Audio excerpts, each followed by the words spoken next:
Hello friends, आज हम इस वीडियो में बीपीएससी टीआरई 4.0 क्लास 6 टू 10 के लिए महत्वपूर्ण 20 प्रश्नों को सॉल्व करेंगे। सब्जेक्ट है हमारा भूगोल, सेट नंबर है 104। इससे पहले ऑलरेडी हमने 103 सेट करा रखा है। इन सभी वीडियो का लिंक डिस्क्रिप्शन में दिया हुआ है या फिर आप प्ले लिस्ट में जाके देख सकते हैं। अगर इन सभी का पीडीएफ फाइल चाहिए तो हमारा टेलीग्राम चैनल ज्वाइन कर सकते हैं। टेलीग्राम चैनल का लिंक डिस्क्रिप्शन में दिया हुआ है। ठीक, तो चलिए फिर शुरू करते हैं और देखते हैं आज का पहला सवाल। आज का पहला सवाल है, निम्नलिखित नदियों में से कौन सी पूर्वारोपित घाटियों में से होकर बहती हैं। सवाल है, निम्नलिखित नदियों में से कौन सी पूर्वारोपित घाटियों में से होकर के बहती हैं। ऑप्शन है सतलज तथा सिंधु, तुंगभद्रा तथा चंबल, दामोदर तथा गोदावरी, एक से अधिक होगा, या फिर उपर्युक्त में से कोई नहीं। तो इसका सही आंसर है ऑप्शन नंबर ए, सतलज तथा सिंधु। सतलज और सिंधु पूर्वारोपित घाटियों से होकर बहती हैं। ध्यान दीजिएगा, वे नदियाँ जो हिमालय निर्माण के पहले से बहती थीं, वे नदियाँ जो हिमालय के निर्माण से पहले बहती थीं तथा अपनी धाराओं की दिशा में उचित स्थलों की, जैसे कि पर्वतों को काट करके गॉर्ज अथवा महाखंड बनाकर प्रवाहित होती हैं, पूर्ववर्ती नदियाँ कहलाती हैं। सिंपल सा कहने का अर्थ ये है कि यहाँ पे हिमालय के निर्माण से पहले सतलज और सिंधु प्रवाहित होती थी, बहती थी। ठीक है, अब यहाँ से नया पर्वत का उत्थान हुआ, किसका? हिमालय का। तो हिमालय का उत्थान जब हुआ तो ये नदियाँ क्या किया ना कि इन हिमालय को काट करके गॉर्ज बना करके महाखंड बना करके प्रवाहित होती रहीं, इसलिए से पूर्ववर्ती नदियाँ कही जाती हैं, फिर कहलाती हैं। ठीक है, तो सिंधु सतलज देखेंगे कि हिमालय के निर्माण के पहले से ही यहाँ से ये प्रवाहित होती थी। ठीक है, अब जब हिमालय का निर्माण हुआ तो इन हिमालय को काट करके गॉर्ज बना करके उसके माध्यम से ये प्रवाहित होती रहीं, इसीलिए से पूर्ववर्ती नदियाँ कही जाती हैं, फिर कहलाती हैं सतलज तथा सिंधु। ठीक, तो ये ऑप्शन यहाँ पे बिल्कुल ही करेक्ट हो जाएगा। चलिए लेते हैं अगला सवाल। अगला सवाल है कि राष्ट्रीय पर्यावरण अभियांत्रिकी शोध संस्थान, जिसे शॉर्ट में नीरी कहते हैं, के अनुसार भारत में उपलब्ध कितना जल प्रदूषित है। ऑप्शन है 90%, 70%, 60%, एक से अधिक होगा, या फिर उपर्युक्त में से कोई नहीं। इसका सही आंसर है बी ऑप्शन, 70%। राष्ट्रीय पर्यावरण अभियांत्रिकी शोध संस्थान नीरी के अनुसार भारत में उपलब्ध 70% जल प्रदूषित है। ठीक है, नीरी जिसे शॉर्ट में हम लोग कहते हैं NEERI, नीरी, जिसका मुख्यालय हेडक्वार्टर नागपुर में है। कहाँ है? नागपुर में है। ठीक है, और इसका 5 क्षेत्रीय प्रयोगशाला भी है, चेन्नई, दिल्ली, हैदराबाद, कोलकाता और मुंबई में है। ठीक है, चेन्नई, दिल्ली, हैदराबाद, कोलकाता और मुंबई, 4 महानगर और एक हैदराबाद, इन 5 स्थानों पर इनका क्षेत्रीय प्रयोगशाला भी है। ठीक है, और इसका स्थापना किया गया था 1958 में। ठीक है, नीरी की स्थापना कब की गई थी? 1958 में की गई थी। ठीक है, तो पहला याद रखना है कि नीरी का हेडक्वार्टर कहाँ है? नागपुर में। इसकी स्थापना कब की गई थी? 1958 में की गई थी। और इसके 5 क्षेत्रीय प्रयोगशाला भी हैं, है ना। कहाँ कहाँ है? तो 4 महानगर याद रखिएगा, मुंबई, दिल्ली, कोलकाता, चेन्नई और एक हैदराबाद। ठीक, और इसके अनुसार आप देखेंगे कि नीरी के अनुसार भारत में उपलब्ध कितना जल प्रदूषित है? तो 70%। ठीक ना। चलिए अगला सवाल है आपके लिए, निम्नलिखित नदियों के भारत में उनके बेसिन क्षेत्र के घटते क्रमों में से कौन सा क्रम सही है?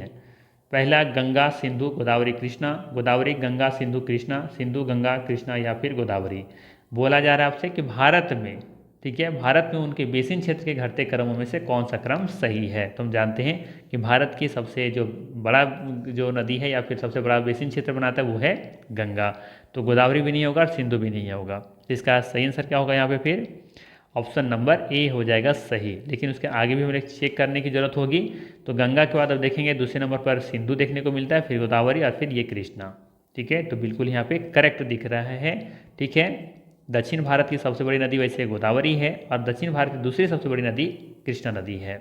ठीक है, और भारत की सबसे बड़ी नदी है गंगा, जिसकी लंबाई कितनी है? 2525 किलोमीटर। 2525 किलोमीटर ये भारत का सबसे बड़ा बेसिन क्षेत्र बनाता है। ठीक है, वहीं बात करें भारत में सिंधु नदी की कुल लंबाई कितनी है? इसकी कुल लंबाई है देखेंगे तो 1114 किलोमीटर है।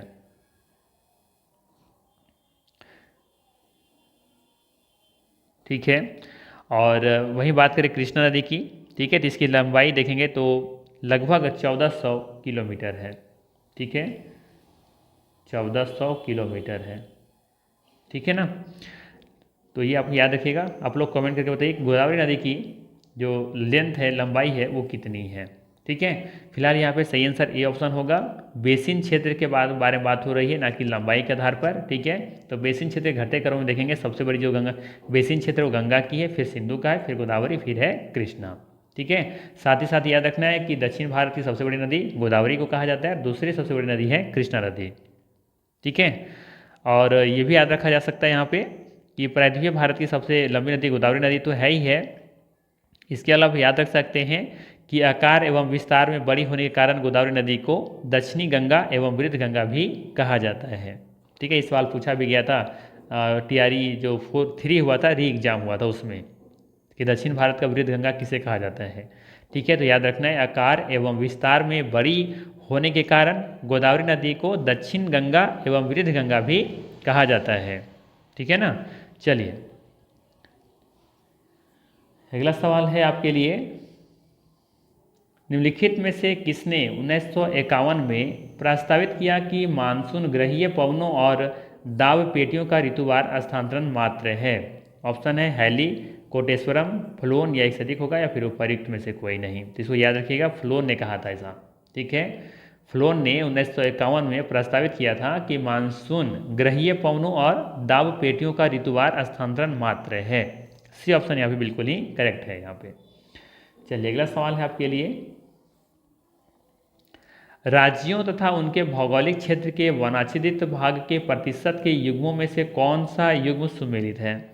राज्यों तथा उनके भौगोलिक क्षेत्र के वन आच्छादित भाग के प्रतिशत के युग्मों में से कौन सा युग्म जो है वो सुमेलित है, आपको ये बतानी है। मिजोरम में 74.53% है, मेघालय में 79.33% है, अरुणाचल प्रदेश में 89.33% है। एक से अधिक सही युग्म है, या फिर उपर्युक्त में से कोई नहीं। तो सबसे पहले हम लोग देखते हैं मिजोरम के बारे में। याद रखना है भारत वन स्थिति रिपोर्ट 2021 के अनुसार, भारत वन स्थिति रिपोर्ट 2021 के अनुसार मिजोरम में, कहाँ पे, मिजोरम में, थोड़ा सा इसका बोल्ड, चलिए मिजोरम में अब देखेंगे यहाँ पे 84.53% वन देखी गई थी, ठीक है। तो ये कथन गलत हो गया। मेघालय में देखेंगे आप तो यहाँ पे 76% वन थे, ठीक है। वहीं ये गलत हो गया। सी ऑप्शन देखिए, सी में दे रखा है अरुणाचल प्रदेश, और यहाँ पे वन कितनी थी, यहाँ पे वन थी 79 पॉइंट समथिंग कुछ था, मुझे याद नहीं आ रहा है, बट आप 9% याद रखिएगा, ठीक है। तो यहाँ से देखें कोई भी मैच सही नहीं दिख रहा है, तो इसका सही आंसर क्या हो जाएगा, ये ऑप्शन उपर्युक्त में से कोई नहीं। मिजोरम में 84% जो कि सर्वाधिक है हमारे भारत में, ठीक है। और मेघालय में है 76%, अरुणाचल प्रदेश में है 79%, ठीक है। अगर सर्वाधिक पूछा जाए ऐसे ही परसेंटेज के हिसाब से नहीं, विस्तार के रूप में, तो मध्य प्रदेश इसका सही आंसर फिर होगा, ठीक है। परसेंटेज के हिसाब से देखेंगे तो सबसे ज़्यादा परसेंट कहाँ पे है, मिजोरम में है, ठीक है। तो यहाँ पे कोई मैच वैसे सही नहीं है, तो इसका सही आंसर क्या हो जाएगा, ई ऑप्शन। और ये भी याद रखिएगा कि सर्वाधिक वन आवरण प्रतिशत वाला अगर केंद्र शासित प्रदेश पूछे तब आपका आंसर होना चाहिए लक्षद्वीप, जहाँ पे 90% वन आवरण है, ठीक है। चलिए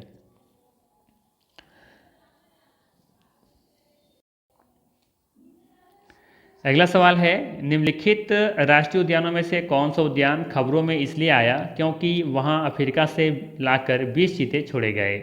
ऑप्शन है कुनो, सरिस्का, केला देव, एक से अधिक होगा, या फिर उपर्युक्त में से कोई नहीं। ये सवाल बीपीएससी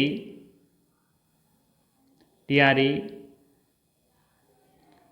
3.0 री एग्जाम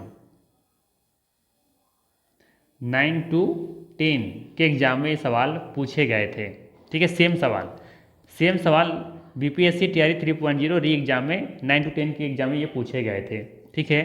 तो अगर इस तरह के सवालों को अगर आप मुलाकात करनी है तो मेरा करंट अफेयर्स जो स्पेशल ज्योग्राफी से संबंधित है वो सीरीज आप देख सकते हैं। उसका पार्ट 1 ऑलरेडी हमने करा के अपलोड कर दिया है, पार्ट 2 हम बहुत जल्द ही लेकर के आने वाले हैं, ठीक है। तो उसे ज़रूर देखिएगा। ठीक है, इस तरह का सवाल वहाँ पे हमने इंक्लूड किया है। ठीक है, तो मुझे उम्मीद है कि करंट अफेयर्स जो भी ज्योग्राफी से बनते हैं वहाँ से बाहर नहीं आएंगे, मेरा ऐसा विश्वास है। ठीक है, तो इसका सही आंसर हो जाएगा यहाँ पे ए ऑप्शन कुनो। ठीक है, यहाँ पे ध्यान रखिएगा, इसका सही आंसर क्या है, कुनो। कुनो राष्ट्रीय उद्यान में से यहाँ पे देखेंगे कि खबरों में इसलिए आया था क्योंकि वहाँ अफ्रीका से 20 चीते ला करके छोड़े गए थे कुनो में। ठीक है ना, तो ए ऑप्शन यहाँ पे करेक्ट हो जाएगा। चलिए अगला सवाल लेते हैं। अगला सवाल है, निम्नलिखित राज्यों के जनसंख्या घनत्व 2011 के घटते क्रमों में से कौन सा क्रम सही है।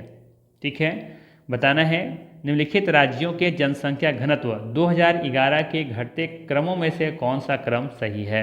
पहला ऑप्शन है पश्चिम बंगाल, बिहार, उत्तर प्रदेश, केरल। बिहार, केरल, पश्चिम बंगाल, उत्तर प्रदेश। बिहार, पश्चिम बंगाल, केरल, उत्तर प्रदेश। ठीक है, तो आप देखेंगे कि भारत में जनसंख्या घनत्व 2011 के अनुसार आप देखेंगे सर्वाधिक किस में देखने को मिलता है, किस राज्य में, बिहार में। तो ये ऑप्शन कभी नहीं होगा। ठीक है, ये तो खैर होना नहीं है। आप बी और सी हम लोग चेक करते हैं। इस बार देखेंगे कि बिहार के बाद केरल कभी नहीं आता। ठीक है, केरल आप देखेंगे कि केरल बहुत थोड़ा सा शायद ये तीसरे नंबर पर है, आई थिंक। ठीक है, तो यहाँ पे केरल नहीं होगा। पश्चिम बंगाल दूसरे नंबर पर है, तीसरे नंबर पर केरल है और चौथे नंबर पर उत्तर प्रदेश है। अर्थात यहाँ पे सी ऑप्शन बिल्कुल यहाँ पे करेक्ट हो जाएगा। ठीक है, वहीं बात करें हम यहाँ पे बिहार का जनसंख्या घनत्व कितना है, तो बिहार का जनसंख्या घनत्व 1106 है। कितना, 1106। जबकि पश्चिम बंगाल का आप देखेंगे तो यहाँ पे है 1006 है, 1006 नहीं 1028 होना चाहिए। ठीक है, जबकि केरल का कितना है, केरल का है 860, जबकि उत्तर प्रदेश का है आपका 829। ठीक है, तो देखेंगे इस तरह से घटते क्रम में सी ऑप्शन बिल्कुल यहाँ पे सही है। ठीक है, चलिए अगला सवाल लेते हैं। अच्छा, यहाँ पे ये पॉइंट जरूर याद रखिएगा। ठीक है, कि सबसे अधिक किसका है, बिहार का है, और सबसे कम किसका है, अरुणाचल प्रदेश का है। ठीक है, जनगणना 2011 के अनुसार सर्वाधिक जनसंख्या घनत्व वाला राज्य बिहार है, जबकि सबसे कम घनत्व वाला राज्य अरुणाचल प्रदेश है, जहाँ पे मात्र 17 व्यक्ति प्रति वर्ग किलोमीटर रहते हैं। ठीक, चलिए अगला सवाल है, भारत में 2011 की जनगणना के अनुसार दूसरा सर्वाधिक लिंगानुपात वाला राज्य कौन सा है। ऑप्शन है बिहार, आंध्र प्रदेश, तमिलनाडु, एक से अधिक होगा या फिर उपयुक्त में से कोई नहीं।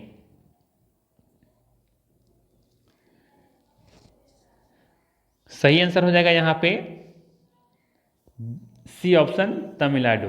ठीक है, भारत में 2011 की जनगणना के अनुसार दूसरा सर्वाधिक लिंगानुपात वाला राज्य है तमिलनाडु, जबकि प्रथम स्थान पर है केरल। ठीक है, केरल का देखेंगे लिंगानुपात कितना है, केरल का है 1084। कितना, 1084, जबकि तमिलनाडु का लिंगानुपात जो कि दूसरे नंबर पर है 996 है। ठीक है, और तीसरे नंबर पर है ये आंध्र प्रदेश, जहाँ का लिंगानुपात 993 है। ठीक है, तो ये आप याद रख सकते हैं यहाँ से। चलिए अगला सवाल लेते हैं।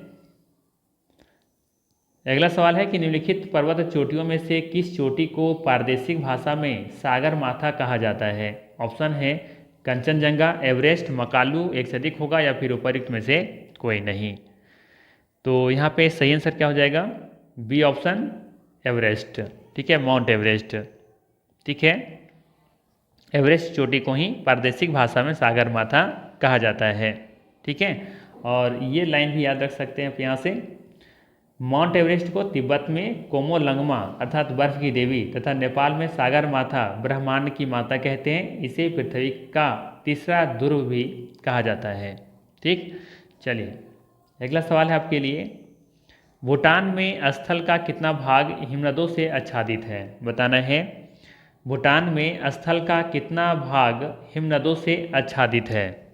लगभग 3%, लगभग 5%, लगभग 9%। सही आंसर होगा यहाँ पे ए ऑप्शन, लगभग 3%। भूटान में स्थल का लगभग 3% भाग हिमनदों से आच्छादित है, और ये भी बीपीएससी टीआरई 3.0 री एग्जाम 9 to 10 के एग्जाम में पूछा गया सवाल है। ठीक, तो ये ध्यान रखिएगा। और भूटान का अगर बात करें तो वहाँ पे 72% हिस्सा जो है वो जंगलों से ढका हुआ है, ये भी आप याद रखिएगा। ठीक है, चलिए अगला सवाल है आपके लिए। आ गया भूटान। भूटान में उत्पन्न की जाने वाली प्रमुख खाद्यान्न फसल कौन सी है? भूटान में उत्पन्न की जाने वाली प्रमुख खाद्य फसल कौन सी है? गेहूं, बाजरा, चावल एक से अधिक होगा या फिर उपरोक्त में से कोई नहीं? तो याद रखना चाहिए, चावल इसका सही आंसर है। ठीक है, भूटान का मुख्य खाद्य फसल चावल है और भूटान में उत्पादित की जाने वाली खाद्यान्न फसल चावल भी है, गेहूं और मक्का भी है। ठीक है, चलिए अगला सवाल है। श्रीलंका अति संपन्न है, किस में अति संपन्न है? लौह अयस्क में, कोयला में, सोने में एक से अधिक होगा या फिर उपरोक्त में से कोई नहीं? करेक्ट ऑप्शन हो जाएगा ई ऑप्शन, उपरोक्त में से कोई नहीं। श्रीलंका अति संपन्न दिए विकल्पों में से किसी में नहीं है। यहाँ पर ना तो लौह अयस्क देखने को मिलते हैं, ना कोयला, सोना, यहाँ पर किसी तरह का कोई भी खनिज पदार्थ देखने को नहीं मिलते हैं। ठीक है, श्रीलंका में खनिज संपत्ति अल्प मात्रा में पाई जाती हैं। ठीक है, याद रखिएगा, श्रीलंका में खनिज संपत्ति अल्प मात्रा में पाई जाती हैं। ठीक, चलिए श्रीलंका का वर्तमान राजधानी कहाँ पर है? तो श्री जयवर्धना पूरा कोटे, श्री जयवर्धने पूरा कोटे इसका अभी वर्तमान में इसकी राजधानी है, अब याद रखिएगा। ठीक है, और कोलंबो ये पहले राजधानी हुआ करती थी श्रीलंका की, और ये आर्थिक राजधानी होने के साथ साथ ये सबसे बड़ा नगर भी है कोलंबो। ठीक, चलिए अगला सवाल लेते हैं। अगला सवाल है कि म्यांमार की राजधानी क्या है? यांगोन, नैपैदो, मांडले एक से अधिक होगा या फिर उपरोक्त में से कोई नहीं? बी ऑप्शन यहाँ पे करेक्ट हो जाएगा। तो म्यांमार की राजधानी नैपैदो है। ठीक है, और म्यांमार की मुद्रा के बारे में बात करें तो कयात है। ठीक है, और म्यांमार का पुराना नाम क्या है? बर्मा। ठीक है, ये याद रखिएगा। ये भी याद रखिएगा कि म्यांमार भारत एवं बांग्लादेश के पूर्व में तथा चीन के दक्षिण में स्थित है, जिसे स्वर्ण पैगोडा का देश भी कहा जाता है। और म्यांमार में देखेंगे तो एक नदी है इरावदी नदी। कौन सी नदी? इरावदी नदी, जो कि म्यांमार की जीवन रेखा कहलाती हैं। ठीक है, और यहाँ पे म्यांमार में अधिकांश लोग अधिकांश जो जनसंख्या है वो बौद्ध धर्म पालन करने वाले यहाँ लोग रहते हैं। ठीक, चलिए अगला सवाल है। बिहार के गया जिला का नया नाम क्या रखा गया है? ऑप्शन है गायकपुर, गयाजी, गयापुरी एक से अधिक होगा या फिर उपरोक्त में से कोई नहीं? सही आंसर हो जाएगा इसका बी ऑप्शन, गयाजी। बिहार के गया जिला का नया नाम गयाजी रखा गया है। बी ऑप्शन बिल्कुल यहाँ पे सही है। अगला सवाल है आपके लिए। नई गणना में सर्वाधिक तटरेखा वाला राज्य गुजरात की तटरेखा की लंबाई कितनी है? ऑप्शन है 7,516 किलोमीटर, 11,098.81 किलोमीटर, 2,304 किलोमीटर एक से अधिक होगा या फिर उपरोक्त में से कोई नहीं? तो इसका सही आंसर क्या हो जाएगा? ऑप्शन नंबर सी ऑप्शन इसका सही हो जाएगा। ठीक है, नई गणना में सर्वाधिक तटरेखा वाला राज्य गुजरात की तटरेखा की लंबाई 2,304 किलोमीटर है। ठीक है, वहीं बात करें 7,516 किलोमीटर के बारे में, तो ये भारत की जो तटीय रेखा की लंबाई थी ये पुरानी डेटा के अनुसार है, इसकी लंबाई 7,516 किलोमीटर, जबकि नई जो गणना हुई है उसके अनुसार भारतीय तट की रेखा की जो लंबाई है वो है 11,098.8 किलोमीटर। ठीक है, वहीं बात करें गुजरात का, जो पुरानी जो लेंथ थी कितनी थी? तो 1,214 था। कितना? 1,214 किलोमीटर। तो अब देखेंगे लगभग 50% का इसमें ग्रोथ देखने को मिला है। ठीक है, तो इसका सही आंसर हो जाएगा सी ऑप्शन। चलिए अगला सवाल लेते हैं। अगला सवाल है आपके लिए, बाकी डेटा यहाँ पर दिया गया है, इसे तो आप लोग PDF में देखिएगा क्या क्या नई चीज़ें देखने को मिली हैं। कई बार इसे हम लोग पढ़ा चुके हैं आप लोगों को। अगला सवाल है, भारत ने किस बांध से पाकिस्तान को जाने वाला जल प्रवाह को रोक दिया? सवाल है, भारत ने किस बांध से पाकिस्तान को जाने वाला जल प्रवाह को रोक दिया? ऑप्शन है उरी बांध, दुलहस्ती बांध, बगलीहार बांध एक से अधिक होगा या फिर उपरोक्त में से कोई नहीं? सही आंसर हो जाएगा इसका सी ऑप्शन, बगलीहार बांध। भारत ने बगलीहार बांध से पाकिस्तान को जाने वाला जल प्रवाह को रोक दिया है। और बगलीहार बांध किस नदी पर स्थित है? तो ये चिनाब नदी पर स्थित है। ठीक है, किस नदी पर? चिनाब नदी पर। ठीक है।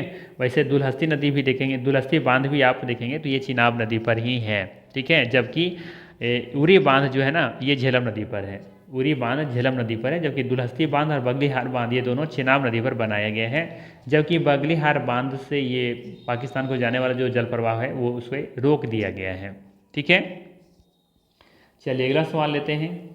सवाल है पलामू टाइगर रिजर्व किस राज्य में स्थित है? बिहार, झारखंड, उड़ीसा, एक से अधिक होगा या फिर उपयुक्त में से कोई नहीं। सही आंसर इसका झारखंड। पलामू टाइगर रिजर्व ये झारखंड राज्य में स्थित है।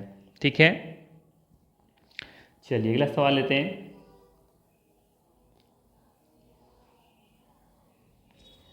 अगला सवाल है कि माउंट मकालू किस देश में स्थित है? सवाल है माउंट मकालू किस देश में स्थित है? ऑप्शन है नेपाल, भूटान, भारत, एक से अधिक होगा या फिर उपयुक्त में से कोई नहीं।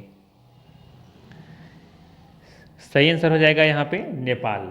ये ऑप्शन बिल्कुल ही करेक्ट हो जाएगा यहाँ पे। माउंट मकालू जिसकी ऊंचाई 8,485 मीटर है, ये नेपाल देश में स्थित है। ठीक है ना, याद रखिएगा माउंट मकालू नेपाल देश में स्थित है और इसकी ऊंचाई है 8,485 मीटर। ठीक है, ये करंट अफेयर से सवाल यहाँ पे बन सकता है, ध्यान दीजिएगा। क्या है करंट अफेयर से सवाल? माउंट मकालू पर चढ़ाई करने वाला पहला केंद्रीय सशस्त्र पुलिस बल भारत तिब्बत सीमा पुलिस बना है, जिसे शॉर्ट में ITBP भी बोलते हैं। और माउंट मकालू कहाँ पर है? ये नेपाल में है, जिसकी ऊंचाई 8,485 मीटर है। और ITBP की 12 सदस्यों वाली टीम ने माउंट मकालू की चढ़ाई सफलतापूर्वक पूरी की है। ITBP के इस पर्वतारोहण मिशन को ट्विन पीक अभियान नाम दिया गया था। क्या दिया गया था? ट्विन पीक अभियान। ठीक है, तो ये भी याद रखिएगा, यहाँ से करंट अफेयर से सवाल हो सके बन जाए यहाँ से। चलिए अगला सवाल है कि टर्शियरी निक्षेप कितना साल पुराना है? सवाल है टर्शियरी निक्षेप कितना साल पुराना है? 200 साल, 200 लाख वर्ष, 155 लाख वर्ष या 150 वर्ष, एक से अधिक होगा या फिर उपयुक्त में से कोई नहीं। तो इसका सही आंसर है ई ऑप्शन, उपयुक्त में से कोई नहीं। ठीक है, टर्शियरी निक्षेप लगभग आप देखेंगे कि 55 लाख वर्ष पुराना है। कितना? 55 लाख वर्ष पुराना है।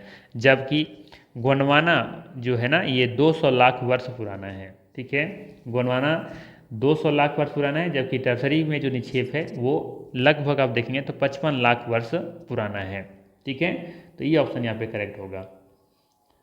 अगला सवाल है गुजरात का सबसे महत्वपूर्ण तेल क्षेत्र कौन सा है? ऑप्शन दे रखा है यहाँ पर लेह, अंकलेश्वर, नहरकटिया, एक से अधिक होगा या उपयुक्त में से अधिक होगा या फिर उपयुक्त में से कोई नहीं। तो सबसे पहला ऑप्शन दे रखा है लेह, जो कि लद्दाख में है, तो ये गुजरात में तो है नहीं, तो ये ऑप्शन तो होगा नहीं। बात करें अंकलेश्वर और नहरकटिया के बारे में, तो अंकलेश्वर ये गुजरात में है, और जबकि नहरकटिया ये डिब्रूगढ़ जिले में जो कि असम में है स्थित है, तो ये भी नहीं होगा। तो सही आंसर क्या हो जाएगा इसका? फिर बी ऑप्शन अंकलेश्वर। ठीक है, अंकलेश्वर ये गुजरात का सबसे महत्वपूर्ण तेल क्षेत्र है।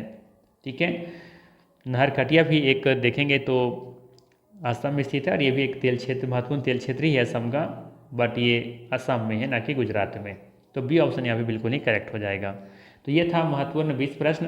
अगर वीडियो अच्छा लगा हो तो लाइक ज़रूर कीजिएगा, चैनल पर नए हैं तो सब्सक्राइब कीजिएगा। बाकी फिर मिलते हैं हम लोग इसी तरह के नेक्स्ट वीडियो में। Thanks for watching.